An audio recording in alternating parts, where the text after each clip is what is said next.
Bonjour à tous et bienvenue pour une nouvelle vidéo sur mon blog. Aujourd'hui je suis très heureux de vous retrouver pour un bilan de mon année 2014. Alors avant de commencer, j'aimerais vous souhaiter avec un peu de retard un joyeux Noël et surtout une très belle année 2015. J'espère que vous avez été gâtés comme moi je l'ai été et j'espère que vous allez passer une super belle année, que vous avez passé une belle fin d'année 2014.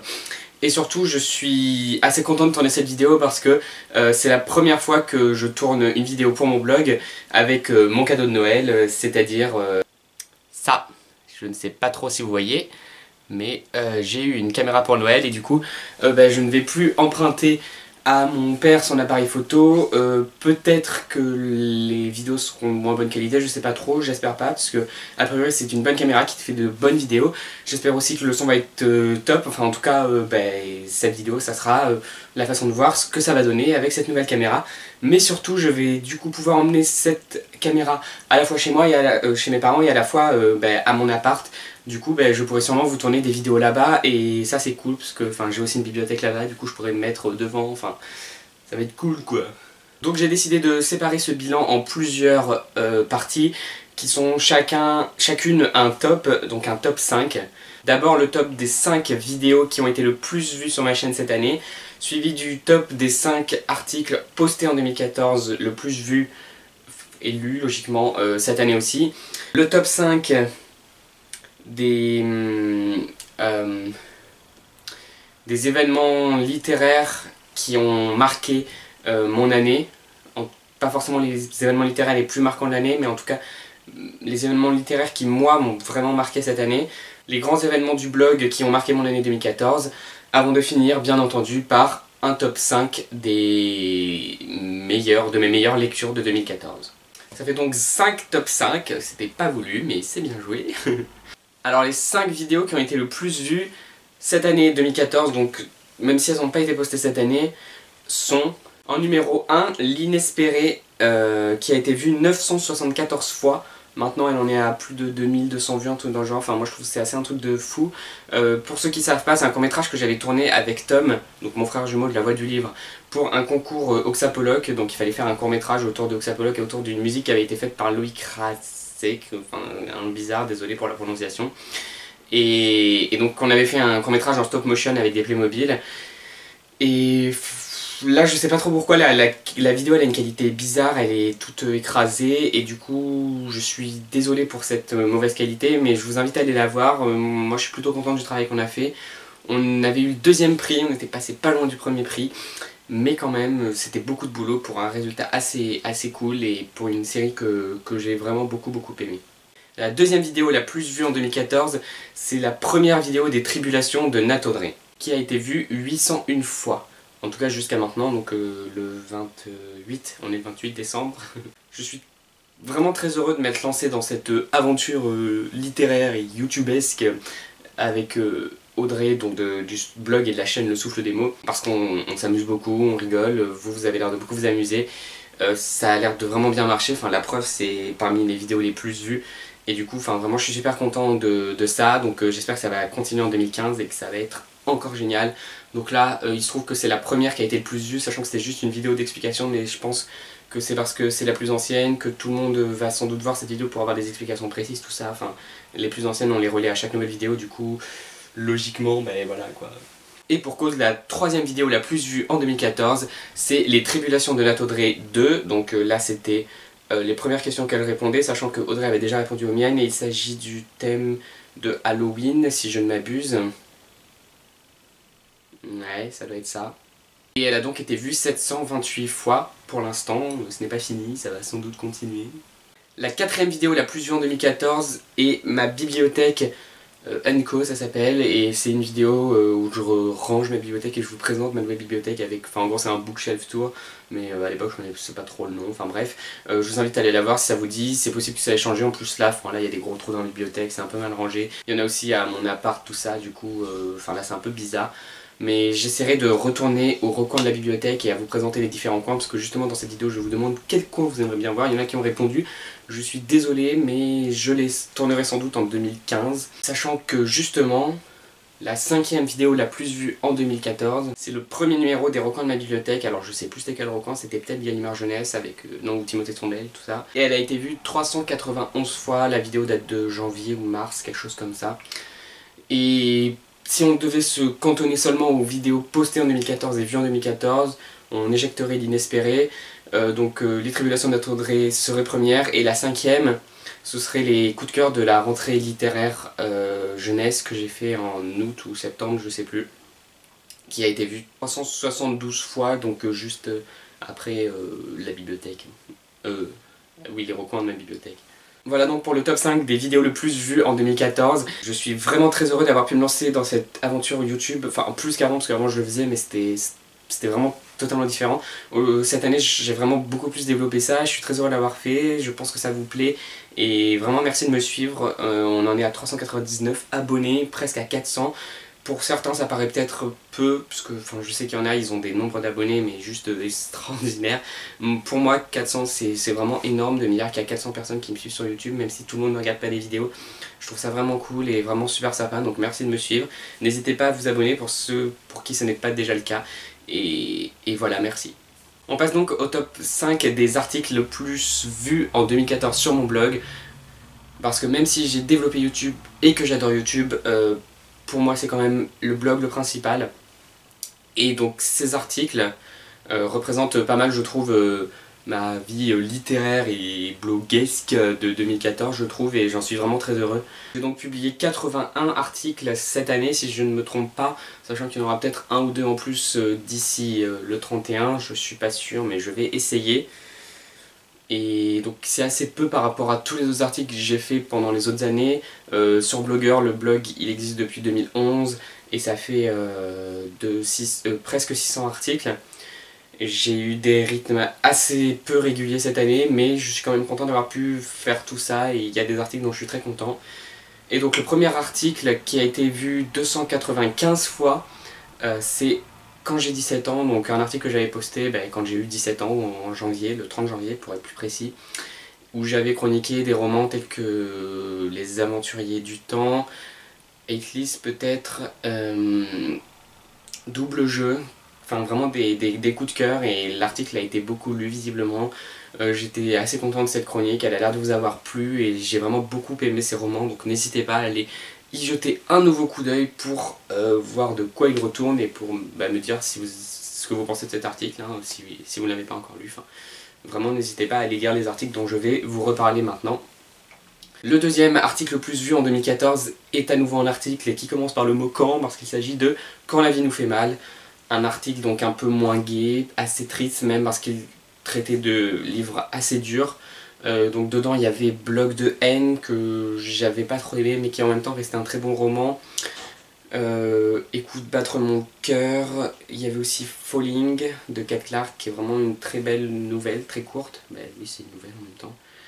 Et je vais y arriver.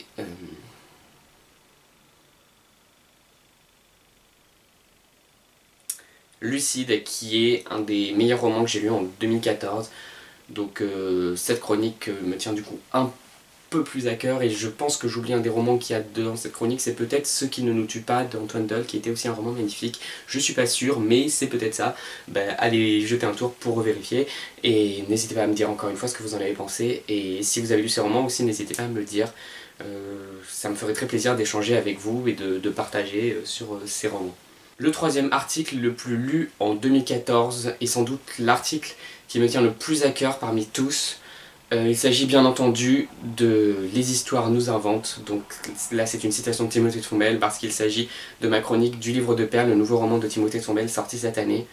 J'ai eu beaucoup de mal à écrire cette chronique, c'était vraiment, le roman m'avait tellement touché profondément, et Timothée de Tombelle c'est mon auteur préféré, du coup j'ai eu beaucoup de mal à l'écrire et à trouver les mots justes pour aller sur ce roman splendide.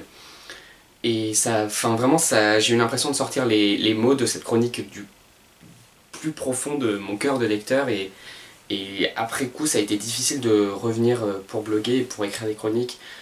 C'est peut-être une des raisons pour lesquelles le blog a tourné au ralenti ces derniers temps, je sais pas du tout, c'est peut-être juste un concours de circonstances, mais vraiment cette chronique me tient très à cœur, comme ce roman, et n'hésitez pas à aller la lire. Si, pour moi s'il y a un article que vous deviez lire parmi tous, ça serait sans doute celui-là. Et il faut absolument lire ce roman aussi parce qu'il est fabuleux. Le quatrième article est aussi très important pour le blog comme pour moi. Il s'agit d'un article qui s'appelle 4 ans après, et c'est donc un article pour les 4 ans du blog, qui a eu 4 ans le 4 ou 5 avril 2014. Donc il va avoir 5 ans l'année prochaine, et donc là c'était pour les 4 ans du blog. Donc voilà, merci. Merci. Et le cinquième article le plus lu en 2014, c'est Pepix J-1, c'était donc un jour avant la sortie des premiers romans de la collection Pepix lancée par Thibaut Bérard, le directeur de la collection Exprime de chez Sarbacane, en mars. Et donc là, il s'agissait d'une interview de Thibaut Bérard, donc j'avais fait cette interview par téléphone, si je me rappelle bien, avec lui.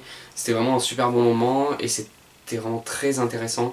Donc moi je garde un très bon souvenir de ces moments-là, et même de tout ce qui se passe autour de Exprime, de Pepix, et de tout ce que j'entretiens avec cette édition et avec Thibaut Bérard. Vraiment ça me tient vraiment à cœur, et pour moi c'est assez énorme tout ça.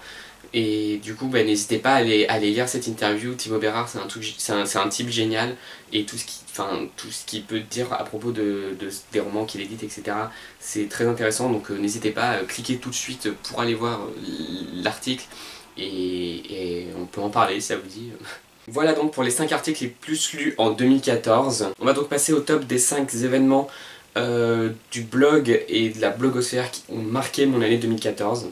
Soudainement je vais passer en mode inverse et faire du 5e au premier, parce que c'est un ordre plus logique que j'avais totalement zappé de faire pour les premiers, mais bon bref, c'est pas grave. En 5e position, les événements, bon là je triche un peu, parfois j'en réunis, mais les événements littéraire qui tourne autour d'À l'ombre du grand arbre. Donc À l'ombre du grand arbre, c'est un blog collectif de plusieurs blogueurs, en l'occurrence plutôt blogueuses, mais je suis le seul garçon du blog en fait, de la littérature jeunesse.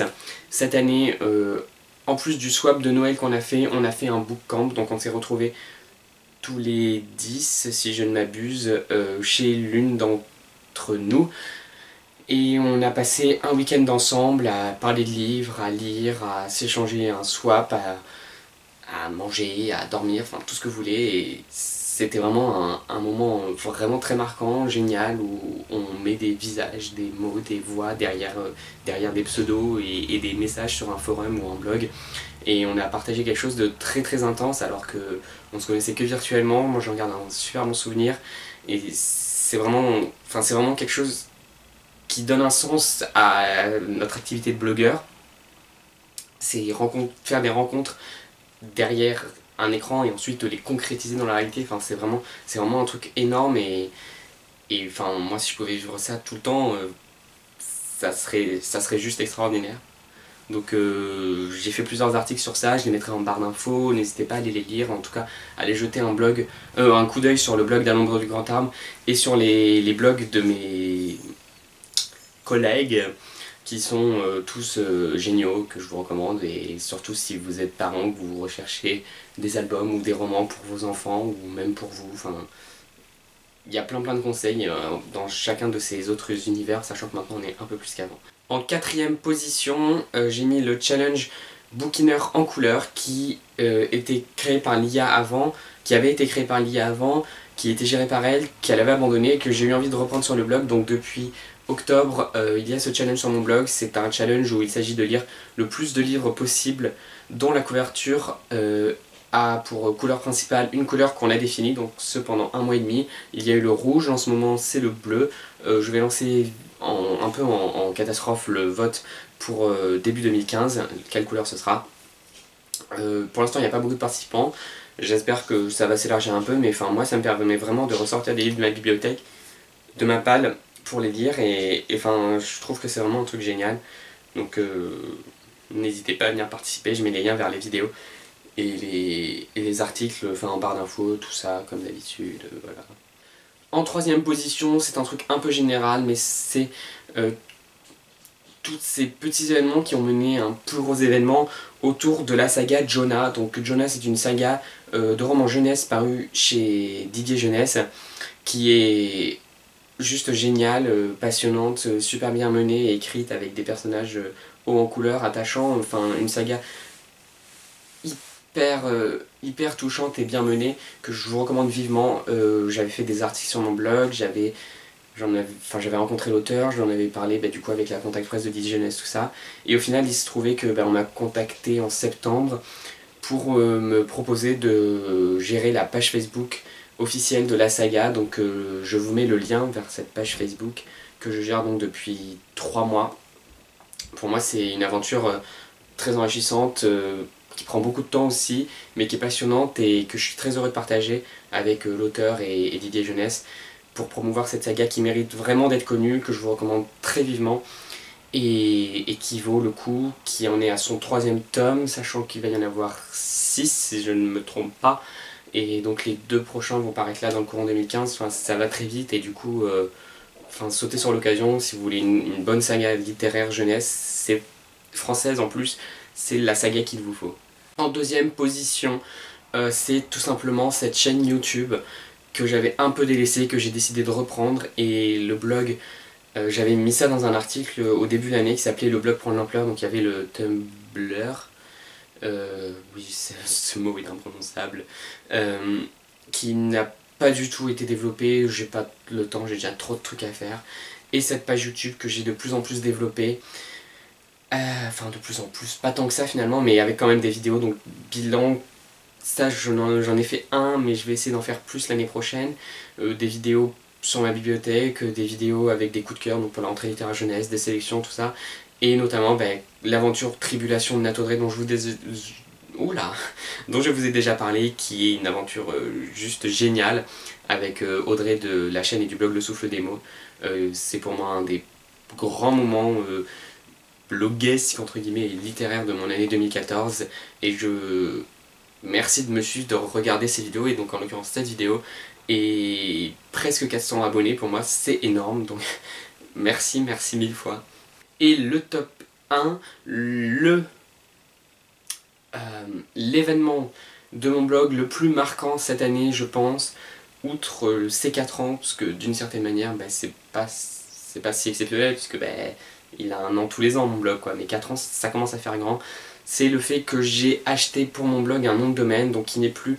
Enfin, on peut y accéder par bouquinenfolie.blogspot.fr, mais maintenant c'est surtout www.lecaillelecteurdonatan.fr, et enfin, c'est pas grand chose, je sais pas si ça a changé grand chose, mais pour moi ça apporte vraiment un truc en plus. Ça fait un côté un peu plus pro, et enfin, pour moi c'est un pas en avant, et c'est le blog qui prend un peu plus d'ampleur. Je pense que je vais renouveler ce nom de domaine pour l'année prochaine. N'hésitez pas à me donner votre avis en commentaire pour me dire si pour vous ça ajoute quelque chose ou pas du tout, parce que dans ce cas-là, il n'y aurait pas de raison de le garder. Mais tant que je tiens ce blog, je pense que c'est une bonne idée de continuer à avoir ce nom de domaine qui... Je sais pas, c'est un peu comme avoir sa maison ou son appartement et dans une grande ville, et d'avoir son petit morceau à soi. C'est quelque chose, je sais pas, c'est un peu bête, mais moi je trouve que ça ajoute un truc. On passe donc maintenant à l'avant-dernier top 5, qui est le top 5 des événements littéraires qui ont marqué mon année 2014. En 5e position, comment ne pourrais-je pas le citer, il s'agit du film Nos étoiles contraires, qui est sorti cet été le 20 août, adapté du roman de John Green, qui s'appelle aussi Nos étoiles contraires. John Green est un de mes auteurs préférés, notamment pour Qui es-tu Alaska, qui est un roman grandiose, ou Will et Will qu'il a coécrit avec David Levitan. C'est vraiment un auteur américain très connu, mais aussi très talentueux. Et Nos étoiles contraires, qui n'est pas un de mes préférés, mais qui m'a quand même beaucoup touché, a été adapté cet été. Moi j'ai vu le film grâce à Tom, mon frère jumeau La Voix du Livre, qui gère aussi le blog John Green France. Grâce à Tom, à une projection presse le 1er juillet, et c'était vraiment un super bon moment. J'y ai été avec aussi Clémentine des Mondes de Clem et Vavi de Vavi Bookin. On a passé un super bon moment, le film était magnifique, enfin moi ça m'a presque fait pleurer, ce qui est assez extraordinaire pour un film, et même Shailene Woodley joue super bien, Sally Gore je suis moins convaincu, mais quand même le tout est plutôt bien réalisé, bien ficelé, ça se tient, c'est pas du grand cinéma, mais c'est quand même très marquant, et ça a fait énormément de bruit, donc je ne pouvais pas ne pas le citer dans ce top 5.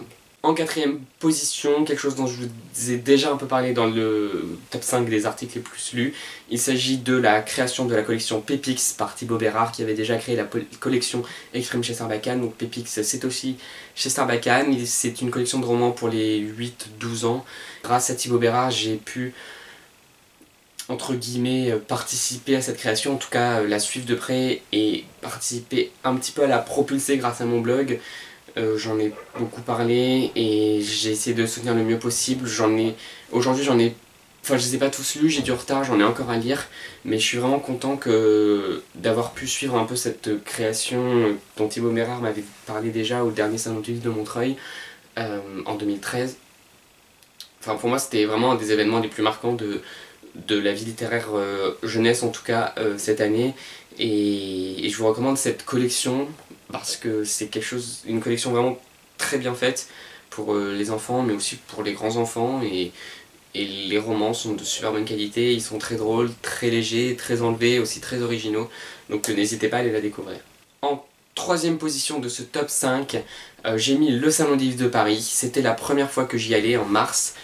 J'y ai retrouvé plusieurs blogueurs que je connais, plusieurs lecteurs, c'était vraiment un super bon moment. J'ai rencontré pas mal d'auteurs, notamment Édouard Louis qui a écrit En finir avec Eddie Bellegueule. C'était un moment très émouvant. J'ai aussi été à la Comédie Française avec des amis et ça aussi c'était génial.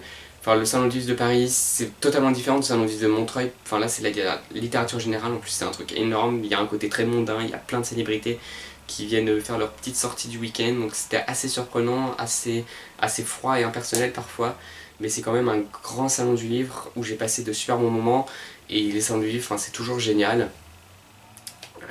Donc vraiment, enfin, j'y retourne l'année prochaine, si vous y allez n'hésitez pas à me le dire et on pourrait s'y rencontrer, ça serait cool. Et donc pour moi ça rentre vraiment dans... Enfin comme tous les autres salons du livre, comme Étonnant Voyageur auquel j'y suis retourné en juin, ça rentre dans les événements marquants de mon année 2014, comme tous les salons du livre, et surtout celui-là qui était énorme, c'était la première fois que j'y allais, donc voilà.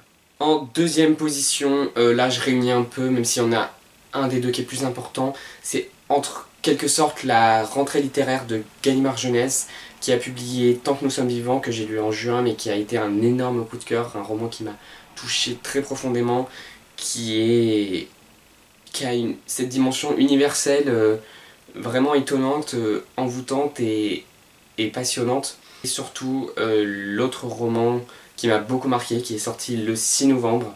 Il s'agit bien sûr du Livre de Père de Timothée Tombelle, donc son nouveau roman que j'attendais depuis 2011, donc la sortie de Van Gogh tome 2. Là c'était vraiment son nouveau gros projet, et finalement pour moi c'est vraiment un chef-d'œuvre.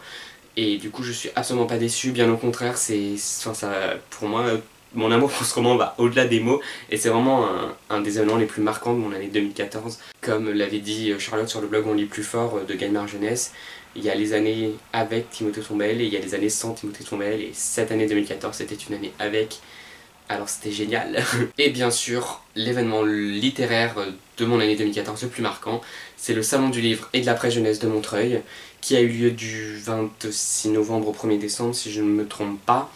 Moi j'y suis allé le 29 et le 30 novembre, j'ai passé encore une fois un week-end de rêve à rencontrer encore plein de fois Timothée Tombelle, à re-rencontrer Anne Bondou, à rencontrer plein d'auteurs tels que, je vais en oublier, Sally Green, Charles Bousquet, Erin Hunter qui est une des auteurs de mon enfance, Stéphane Servan qui a été juste adorable avec mon groupe d'amis et moi à la fin du week-end. Enfin le week-end s'est clos en beauté. Enfin plein d'auteurs, mais là j'en oublie plein, oui, Marion Brunet, Benoît Mainville, c'était deux des rencontres les plus marquantes de ce salon. Sur le stand Exprime, Pierre Créac qui a écrit un superbe album, Julien Nil, l'auteur de Lou, Nob, l'auteur de Mamet.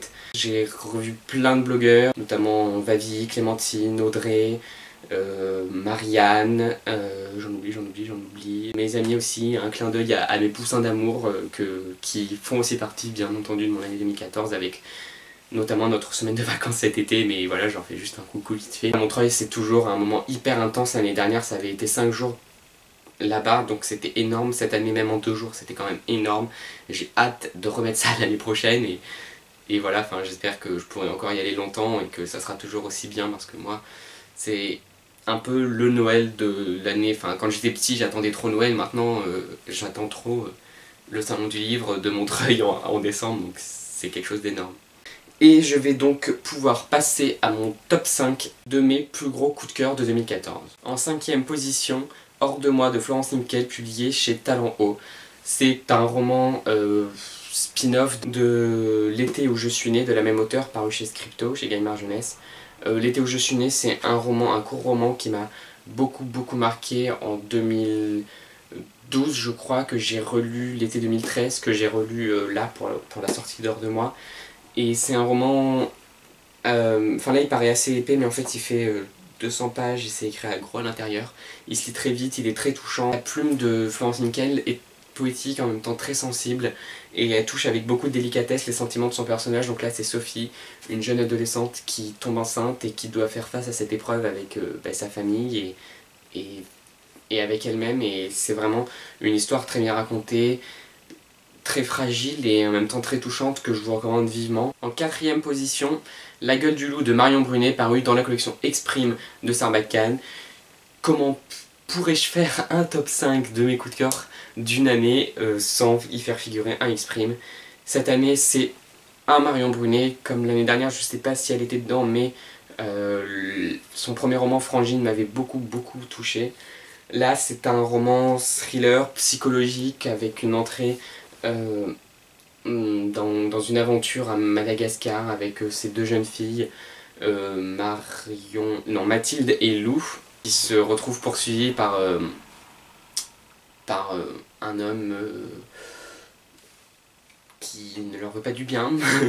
Et je me suis retrouvé vraiment entièrement happé par ce roman, avec l'écriture captivante et parfois même poétique de Marion Brunet, qui m'a pris aux tripes et qui m'a angoissé pendant toute la lecture de ce roman. Enfin c'était juste énorme. Audrey aussi, donc du Souffle des mots, a beaucoup aimé ce roman, et pareil a été juste effrayé, angoissé, happé, bouleversé par ce roman. Et moi j'en garde un super bon souvenir, même si, enfin un mauvais souvenir parce que c'est une mauvaise histoire, mais un bon souvenir parce qu'il m'a beaucoup marqué. Et le talent de Marion Brunet est vraiment très grand, et j'ai hâte d'avoir son prochain roman qui, je sais pas quand il sortira, mais je pense qu'elle en écrit un nouveau, enfin j'espère. Lisez les romans de Marion Brunet, c'est vraiment une des meilleures auteurs de la collection Exprime. En 3e position, Lucide de Ron Bass et Adrienne Stolt, dans la collection R chez Robert Laffont. Un roman, encore une fois, très marquant pour moi, qui il fait 360 pages à peu près, et pendant les 2 tiers, on a juste, c'est juste une histoire passionnante, mais pas si, mais assez banale, de deux jeunes filles qui vivent leur vie, mais qui chaque nuit se retrouvent en fait à rêver la vie de l'autre. Je sais pas trop si vous me suivez, mais du coup il y en a une qui rêve la vie de l'autre, mais celle-ci rêve la vie de l'autre. Enfin voilà, c'est un peu compliqué, mais c'est assez surprenant, et petit à petit il y a cet univers qui est surprenant et qui se retrouve teinté de suspense progressivement. On en vient vraiment à se demander qu'est-ce qu'il y a derrière ça, comment ça va se finir, et est-ce qu'il y a une des deux qui est la vraie, ou... Enfin c'est vraiment un roman qui s'insinue doucement en nous, et à la fin, pendant les 100 ou les 50 ou 100 dernières pages, je sais plus, on est totalement happé dedans, au point qu'on se retrouve à devenir mais complètement fou, comme les personnages, et moi je me suis retrouvé happé dedans d'une manière que je n'aurais jamais imaginé pour une lecture. Ça a été bouleversant et vraiment très marquant. J'en suis ressorti totalement HS. Je savais plus où j'étais, je savais plus qui j'étais là, c'était juste un truc de dingue. Et vraiment j'ai été très touché par ces deux personnages qui sont menés donc par deux auteurs à quatre mains, et enfin je sais pas, c'est juste un truc de dingue ce roman.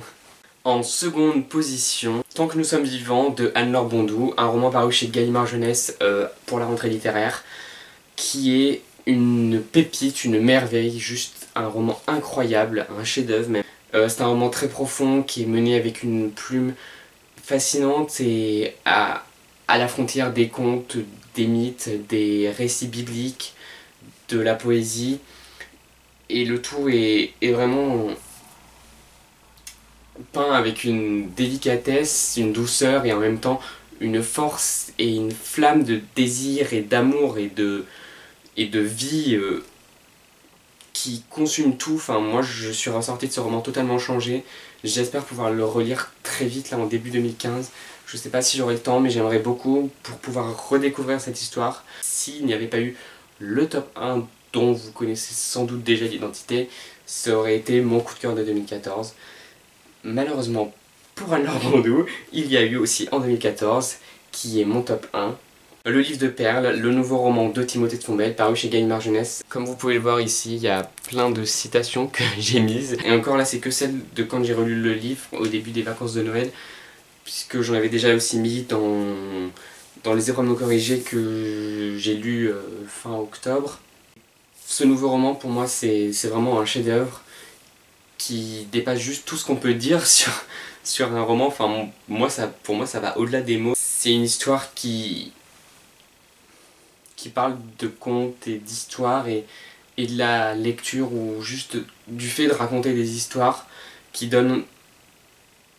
essayent de transmettre aux enfants, aux lecteurs et à tous ceux qui liront ce roman qu'il faut croire aux histoires et que l'imaginaire est vraiment très important. Il nous invente, il nous construit, il fait de nous ce que nous sommes. Alors, et moi, Timothée de Fombelle, il fait de moi le lecteur que je suis et puis sans doute même aussi à sa façon de la personne que je suis. Et ce roman, c'est un ode à l'imaginaire, c'est un ode à sa propre œuvre, un ode à la lecture. Enfin, c'est quelque chose qui m'a touché très profondément, qui parle aussi, comme d'habitude, dans ces romans, d'amour, de guerre, de vie et d'amitié aussi, de révolution, de plein de thèmes fondamentaux qui sont traités avec beaucoup de délicatesse, de douceur et enfin, c'est un roman envoûtant. On entre dedans et on en ressort 300 pages plus tard, sonné ailleurs et pourtant amoureux du style de Timothée de Fombelle, de ses personnages et nous non plus on n'a pas envie de quitter les personnages, alors on leur dit au revoir, on espère les revoir un jour à la frontière de nos imaginaires. C'est ainsi que se finit sur Le Livre de Perles mes 5 top 5 de l'année 2014 qui enchaînent donc sur l'année 2015. J'espère que cette vidéo vous a plu. J'ai hâte d'être en 2015 et de voir ce que cette nouvelle année me réserve parce que ça va sans doute être encore plein de surprises comme chaque année. Chaque fois qu'une année se termine, on se rend compte qu'il y a 1 milliard de choses qui sont passées et enfin, c'est juste incroyable entre Montreuil, le livre de Perles et toutes ces aventures formidables sur mon blog, sur YouTube, dans les salons littéraires et puis même dans ma vie ou dans mes lectures.